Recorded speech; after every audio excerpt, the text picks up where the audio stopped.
नमस्कार, आप सभी को बहुत बहुत स्वागत है आपका मेरे YouTube चैनल में। साथियों, उत्तर प्रदेश में गर्मी अपनी चरम सीमा पर है। भीषण गर्मी का प्रकोप चालू है। मौसम के इस प्रभाव ने आम जनजीवन को बुरी तरह से प्रभावित किया है। बढ़ते तापमान और लू की स्थिति ने विशेष रूप से बच्चों के लिए खतरे की घंटी बजा दी है।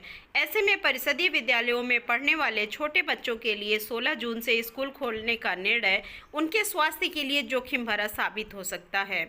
इस स्थिति को देखते हुए अभिभावकों, शिक्षकों और समाज के अन्य जागरूक लोगों ने ग्रीष्मकालीन अवकाश को 30 जून तक बढ़ाने की मांग की है।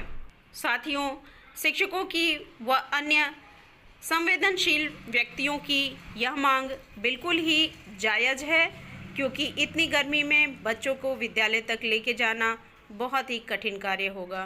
वर्तमान में उत्तर प्रदेश के कई क्षेत्रों में तापमान 42 डिग्री को पार कर चुका है। ऐसी स्थिति में बच्चों को स्कूल भेजना न केवल उनके शारीरिक स्वास्थ्य के लिए हानिकारक है, बल्कि उनकी पढ़ाई और मानसिक स्वास्थ्य पर भी नकारात्मक प्रभाव डाल सकता है। गर्मी से होने वाली बीमारियां जैसे लू लगना, निर्जलीकरण, डिहाइड्रेशन और थकान बच्चों के लिए गंभीर खतरा पैदा कर सकती है। विशेषज्ञों का भी मानना है कि छोटे बच्चों का शरीर गर्मी को सहन करने में कम सक्षम होता है। इसके अतिरिक्त शिक्षकों और स्कूल कर्मचारियों के लिए भी गर्मी की स्थिति को देखते हुए कार्य करना मुश्किल होगा और इनके समय में बदलाव की आवश्यकता है। यह सुझाव दिया गया है कि स्कूलों का संचालन सुबह 7:30 बजे से दोपहर 12:30 बजे तक किया जाए। इससे न केवल शिक्षकों को भीषण गर्मी से राहत मिलेगी, बल्कि स्कूलों के सभी आवश्यक प्रशासनिक और शैक्षणिक कार्य भी सुचारू रूप से पूरे हो सकेंगे। साथ ही शिक्षकों के लिए किसी भी प्रकार का भेदभावपूर्ण आदेशों से बचने की अपील की गई है, ताकि सभी कर्मचारियों का मनोबल बना रहे।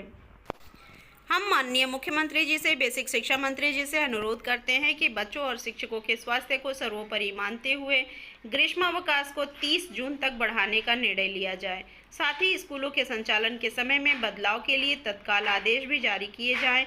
यह कदम न केवल बच्चों के स्वास्थ्य की रक्षा करेगा, बल्कि शिक्षा व्यवस्था को भी अधिक प्रभावी और सुरक्षित बनाएगा। आइए हम सब मिलकर यह सुनिश्चित करें कि हमारे बच्चों और शिक्षक इस भीषण गर्मी से सुरक्षित रहें और शिक्षा का माहौल स्वस्थ और सकारात्मक बना रहे। बच्चों का स्वास्थ्य और भविष्य ही हमारी प्राथमिकता है।